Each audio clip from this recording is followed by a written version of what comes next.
வணக்கம்.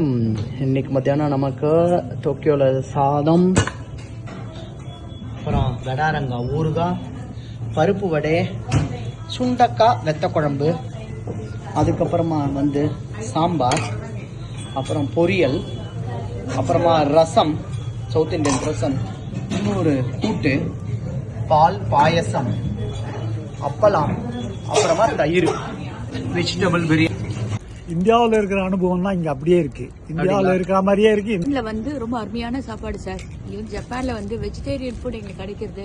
அதுவும் நல்ல சூப்பரா வடை, வத்த குழம்பு எல்லாம் போட்டு ரொம்ப அழகா பண்ணி கொடுத்துருக்காரு. ரொம்ப appreciate Manivannan for all this. First கிளாஸா இருக்கு சார். சூப்பர் சாப்பாடு. இது பிரியாணி எல்லாமே சூப்பர். பாயசத்துல இருந்து எல்லாமே கிடைச்சது. சவுத் இந்தியன் மெட்ராஸ்ல கூட இந்த அளவுக்கு கிடைக்காது. அந்த அளவுக்கு சூப்பரா இருக்கு.